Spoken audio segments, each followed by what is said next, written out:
విఘ్నేశ్వరుని యందు ఉంది.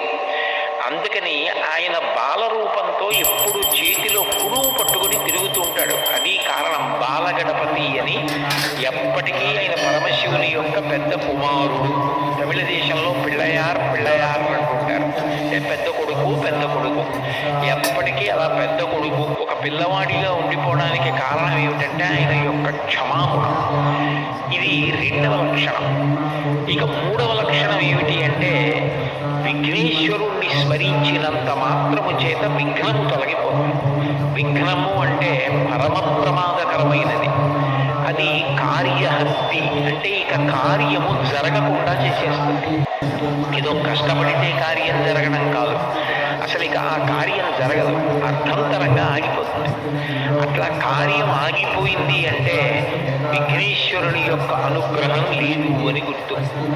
అందుచేత విఘ్నమును తొలగించి కార్యము జరిగేటట్లు చేయగలిగిన వాడెవరు అంటే విఘ్నేశ్వరుడు. విచిత్రమైన విషయం ఏమిటంటే ఇంత గొప్ప అనుగ్రహం ఇవ్వగలిగినటువంటి విఘ్నేశ్వరుడు కేవలముగా తనకేదో పెద్ద ఉపకారం చేస్తే, చాలా గొప్ప పూజ చేస్తే అనుగ్రహించడం కాదు, పరమ తేలికగా అనుగ్రహిస్తాడు. ఎంత తేలికగా అనుగ్రహిస్తాడు అంటే 4 గరిక పోచలు తీసుకొచ్చి ఆయన పాదముల మీద సమర్పించినంత మాత్రం చేత ఆయన ప్రసన్నుడైపోతాడు. అందుకే ఎక్కడా లేని రీతిలో ఈ గరికతోటి విఘ్నేశ్వరుడికి పూజ, అంటే ఆయన యొక్క సౌలభ్యాన్ని ఆ పూజ తెలియజేస్తుంది.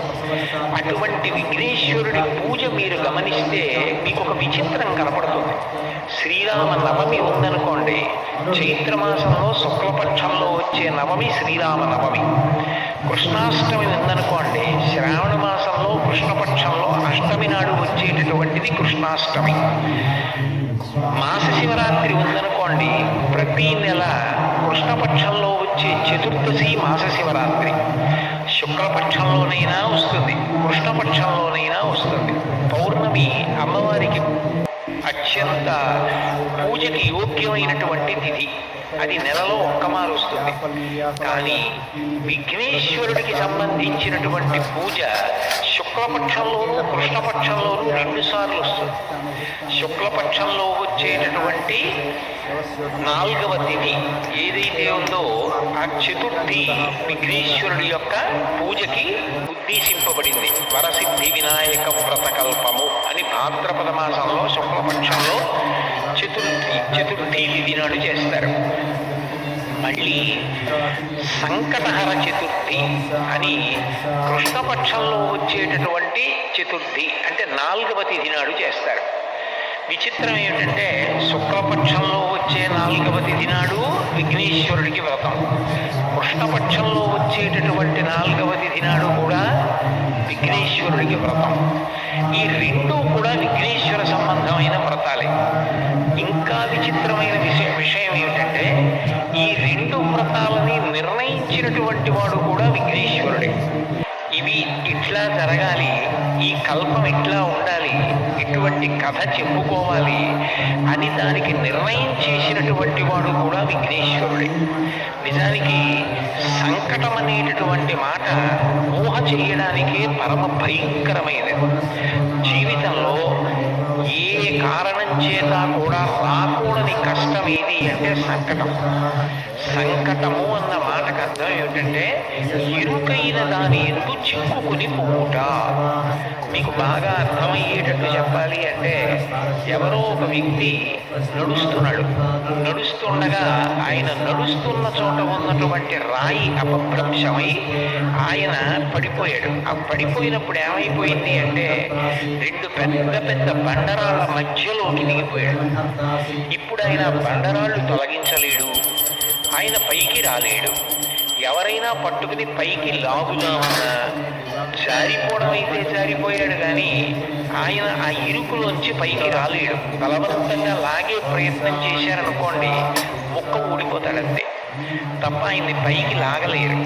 ఇప్పుడు ఆయన రెండు బండరాళ్ల మధ్యలో ఇరుక్కుపోయి పైకి రాలేక ఆ ఇరుకులో ఉండిపోతే ఆయన ఎంత భయాన్ని పొందేస్తాడో. అక్కడ ఇరుక్కుపోయిన వాడు ఇక పైకి రాలేను, నా ప్రయత్నం సరిపోదు, బయట ఉన్న వాళ్ళు కూడా నన్ను తీయడం సాధ్యం కాదు, అటువంటి విచిత్రమైన పరిస్థితుల్లో నేను ఈ ప్రమాదంలో ఇరుక్కుపోయాను, ఇక నేను బయటికి రాలేను అన్నప్పుడు ఆ వ్యక్తి ఎంత కష్టంలో ఉంటాడో అంతటి కష్టం కలగడాన్ని సంకటము అని పిలుస్తారు. అటువంటి సంకటాన్ని కూడా తీయగలిగిన వాడు ఎవరు అంటే విఘ్నేశ్వరుడు. మీరు అందుకే కొంచెం జాగ్రత్తగా పరిశీలిస్తే కాలంలో భాద్రపద మాసంలో వస్తుంది విఘ్నేశ్వరుని యొక్క ఈ చతుర్థి. కారణం ఏమిటంటే మీరు చూడండి, శ్రావణ మాసం వర్షాలు నభోమాసం అంటారు. నల్లటి మబ్బులు ఆకాశంలో బాగా కిందకి దిగి వచ్చేస్తాయి, వచ్చేసి చీకటిగా ఉండి విశేషంగా వర్షం పడుతుంది. భాద్రపద మాసం వచ్చేటప్పటికీ అంతకు ముందు శ్రావణ మాసంలో వర్షాలు పడిపోయిన కారణం చేత తీగలు డొంకలు అన్నీ పెరిగిపోతాయి. అరణ్యంలో ముందు శాకాహారం తినే ప్రాణులు బాగా తింటే తప్ప మాంసాహారం తినే ప్రాణులకు ఆహారం దొరకదు. ముందు ఒక కుందేలో లేడో జింకో కడుపు నిండా తిందనుకోండి, అప్పుడు మాంసాహారం తినే పెద్ద పులి సింహం లాంటివి ఆ లేడినో జింకనో తింటాయి. అది తినాలంటే అరణ్యంలో స్వేచ్ఛగా తిరగాలి. తిరగడానికి తీగలు మొక్కలు డొక్కలు అడ్డొచ్చేస్తాయి. అప్పుడు దాన్ని తొలగించేది ఎవరు అంటే మొట్టమొదట ఏనుగు నడుస్తుంది.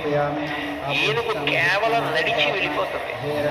ఏనుగు యొక్క శరీరమే దానికి గొప్ప ఉపకరణం. అది నడిచి వెళ్ళిపోతుంటే తీగలు అవి అన్ని తెగిపోతాయి.